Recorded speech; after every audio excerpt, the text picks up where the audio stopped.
Brett Favre and Emmitt Smith, the no-helmet celebration rule. In the 1990s, NFL celebrations were reaching new levels of flair, but none were quite as memorable as Brett Favre's touchdown sprint during Super Bowl 31. After scoring, he tore off his helmet, face beaming, and bolted to the sideline in pure euphoria. But he wasn't the only one. Emmitt Smith had been removing his helmet for years after touchdowns, usually to show emotion or rally the crowd.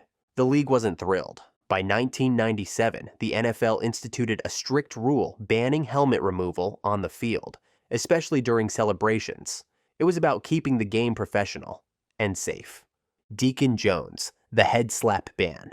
In the 1960s and early 70s, Deacon Jones didn't just sack quarterbacks. He revolutionized defensive line play. His signature move was the head slap, where he'd literally smack the side of an offensive lineman's helmet at the snap. It was fast, powerful, and disorienting. Linemen would lose vision, balance, and concentration instantly. It worked too well, but it was also dangerous. In 1977, the NFL had enough and officially banned the move. It became one of the first rules focused entirely on brain health and player safety. Carson Palmer, the low hit on quarterbacks rule. Carson Palmer's playoff debut in 2005 was supposed to be a career-defining moment. Instead, it turned into a nightmare. On his first throw, a deep bomb to Chris Henry, Steelers' DT Kimo von Oelhoffen crashed into Palmer's knee after the ball was already gone. The result? Torn ACL, torn MCL, and a season-ending injury. It wasn't technically illegal at the time, but that changed fast. After the season, the NFL implemented a rule banning defenders from hitting quarterbacks low when they're in the pocket. It was about protecting the position that every franchise is built around. The urgency increased in 2008 when Tom Brady suffered a similar injury. That's when the rule got stricter. Defenders could no longer go near the knees of a passing QB, period. So Palmer may have been the first big name to go down, but thanks to him, others didn't have to. Morris Strad, the goaltending rule. At 6'10", Morris Strad wasn't just tall. He was a field goal swatter. On special teams, he didn't rush the kicker. Instead, he stood in the back of the end zone and waited. As the ball flew through the air, he leaped up and tried to block it at the crossbar, essentially goaltending field goals like a basketball player swatting a shot. It worked once, but it was enough to annoy the NFL. In response, the league created the Strad rule, banning any player from leaping up to deflect a kick above the crossbar. Not only was it seen as unsportsmanlike, it bordered on unfair. By the way, I'm going to be posting a lot here, so it would mean a lot if you subscribed and dropped a like for the algorithm. Thai law, illegal contact emphasis rule. By the early 2000s, Thai law had become Peyton Manning's worst nightmare. During the 2003 AFC Championship game, Law and the Patriots secondary bullied the Colts receivers, clutching, bumping, and rerouting them at the line like it was backyard football. Manning looked lost, confused, and out of rhythm the entire game. The Colts complained, loudly. The NFL listened, and in 2004, they implemented a crackdown on illegal contact. While the rule had technically existed, officials were told to strictly enforce it. Defensive backs were no longer allowed to manhandle receivers beyond 5 yards. The message was clear. The league wanted offense. Fans dubbed it the Thai law rule, and it marked the beginning of a new era, one where physical defense was dialed back in favor of higher scores and cleaner passing lanes. Mel Blunt, the end of downfield abuse. Before Thai law, there was Mel Blunt, and he took physicality to another level. At 6 feet 3 inches, 205 pounds, Blunt played like a linebacker with cornerback speed. He didn't just jam receivers at the line, he shoved them halfway down the field. During the 1970s, he was the shutdown force of Pittsburgh's steel curtain defense, making life miserable for receivers with full-blown body checks and hand fighting 20 yards deep. By 1978, the league had seen enough. They introduced the Mel Blunt rule, which banned defenders from making contact with receivers more than 5 yards beyond the line of scrimmage. Tom Dempsey, the shoe size rule. Tom Dempsey was born without toes on his right foot and without fingers on his right hand. But what he lacked in extremities, he made up for in raw power. In 1970, he lined up for a 63-yard field goal with the game on the line and nailed it. He became a legend overnight. But not everyone was celebrating. Dempsey wore a custom square-toed shoe to compensate for his missing toes, and some argued it gave him an unfair advantage. More surface area, more force, less give. The NFL responded in 1977 by creating the Tom Dempsey rule. It required that any player with a modified kicking shoe must have it conform to a standard kicking surface. Night Train Lane, the face mask penalty. Dick Night Train Lane was a turnover machine, still holding the single-season interception record with 14 picks back in 1952. But he was also one of the most brutal tacklers in league history. His favorite move? Grabbing an opponent by the face mask and yanking them to the ground. At the time, helmets were new, and face masks even newer.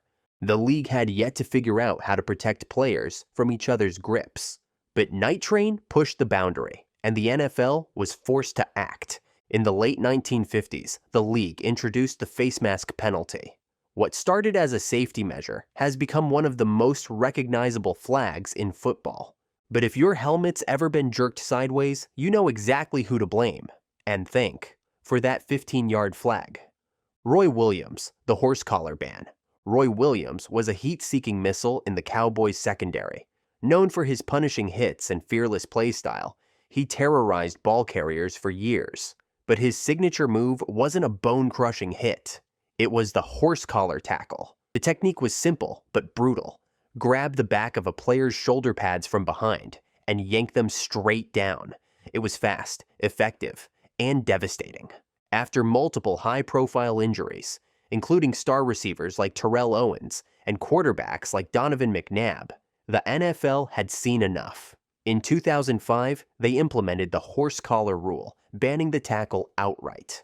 Phil Dawson, the upright rebound rule. Phil Dawson isn't a household name, but in 2007, he made history without even knowing it.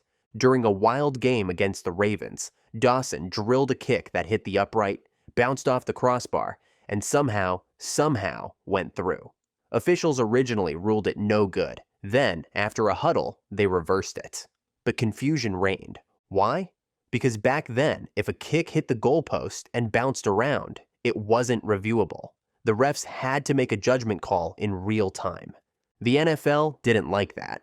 In 2008, they introduced the Phil Dawson rule, allowing field goals and extra points that hit the uprights or crossbar to be reviewed.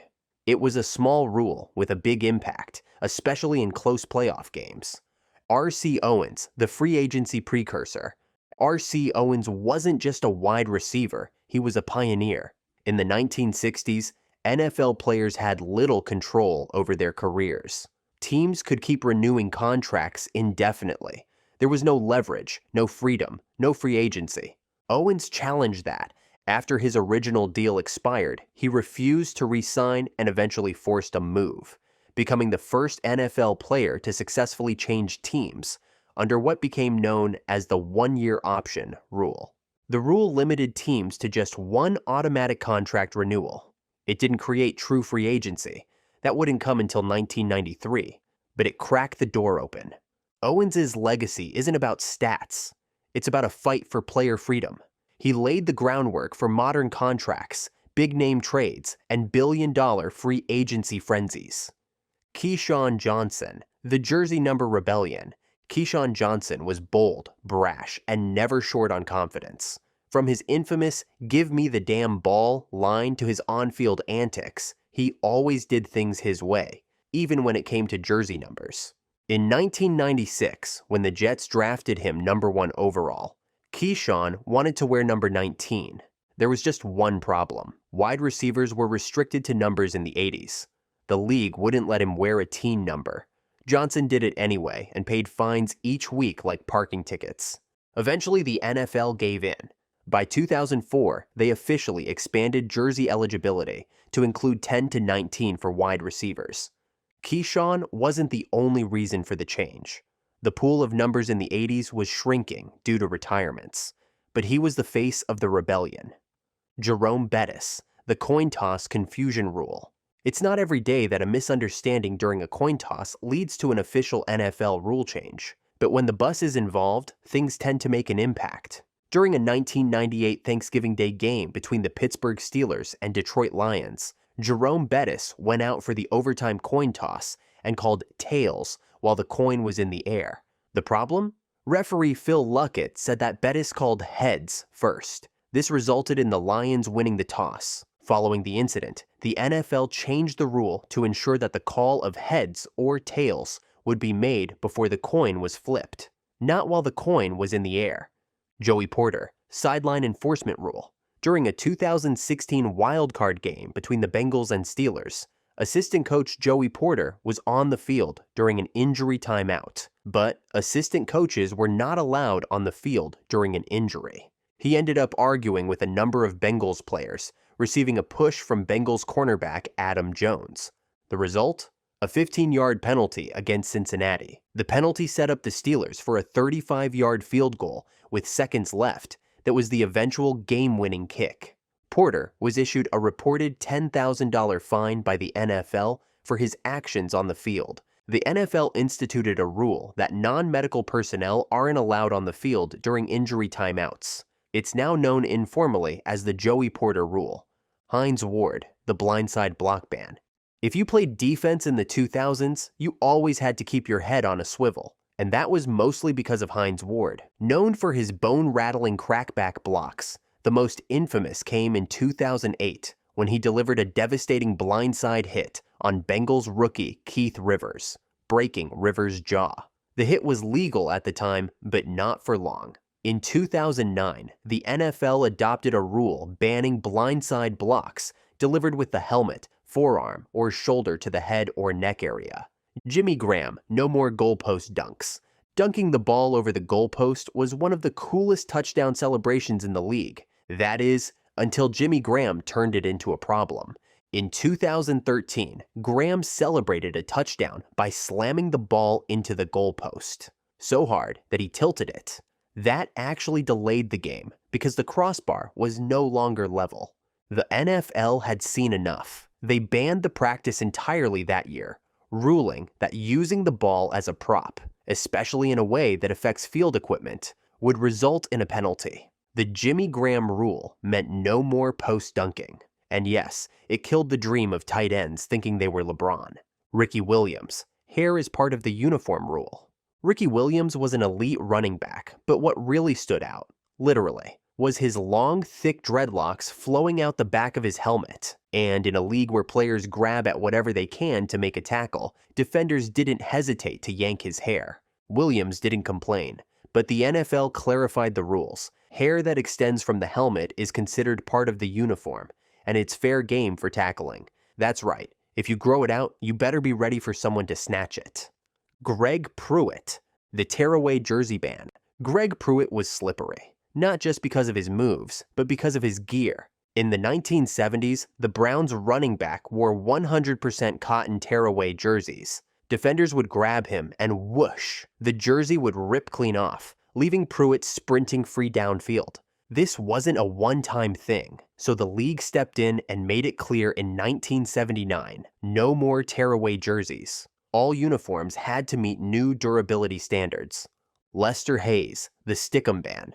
If you shook Lester Hayes' hand, you probably didn't get it back clean. The Raiders' cornerback was infamous for coating his arms, gloves, and even parts of his jersey in a sticky substance called Stickum, meant to help grip the ball better. The problem? He looked like a flytrap. Hayes was so covered in the gooey mess that the NFL had no choice but to ban it in 1981.